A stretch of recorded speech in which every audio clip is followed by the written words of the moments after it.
ચૈત્ર માસની નવરાત્રીનો આજથી પ્રારંભ થઈ ચૂક્યો છે। સુરત શહેર સહિત સમગ્ર ગુજરાતમાં ઉત્સવનો માહોલ જોવા મળી રહ્યો છે। શહેરના પ્રસિદ્ધ અંબિકા નિકેતન મંદિરમાં વહેલી સવારથી જ ભક્તોની ભીડ ઉમટી હતી। ચૈત્ર માસની નવરાત્રીનો પવિત્ર પ્રવાસથી શરૂ થઈ ગયો છે। સુરત શહેર સહિત સમગ્ર ગુજરાતમાં ઉત્સવનો માહોલ જોવા મળી રહ્યો છે। શહેરના પ્રસિદ્ધ અંબિકા નિકેતન મંદિરમાં વહેલી સવારથી જ માતાજીના દર્શન માટે ભક્તોની ભારે ભીડ ઉમટી પડી। નવરાત્રીના પ્રથમ દિવસે મંદિર ખાતે માતાજીનો ભવ્ય શણગાર કરવામાં આવ્યો, જે જોવાલાયક હતો। વહેલી સવારથી વાગ્યાથી જ 4 વાગ્યાથી મંદિરના દરવાજા ખોલી દેવામાં આવ્યા। ભક્તોએ માતાજીના દર્શનનો લાભ લીધો। સવાર પડતા જ ભક્તોની સંખ્યામાં ભારે વધારો થયો અને મંદિરની બહાર દર્શનાર્થીઓની લાંબી કતારો જોવા મળી। નાના બાળકોથી લઈને વૃદ્ધો સુધી બધામાં માતાજીના દર્શન માટે અપાર શ્રદ્ધા અને ઉત્સાહ જોવા મળ્યો। મંદિરના પૂજારીએ જણાવ્યું કે ચૈત્ર નવરાત્રીનો આ પહેલો દિવસ છે અને આજથી 9 દિવસ સુધી મંદિરમાં વિશેષ પૂજા અર્ચના કરવામાં આવશે। માતાજીનો શણગાર પણ દરરોજ બદલાશે। ભક્તો માટે ખાસ વ્યવસ્થા કરવામાં આવી છે।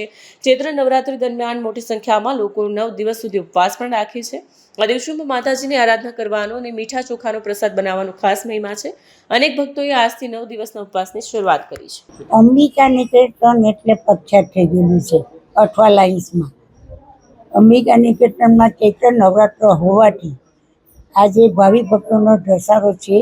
60-70 હજાર માણસો આવશે સાંજમાં અને ગરમીની હિસાબે અમે મંડપની રચના કરવામાં આવી છે।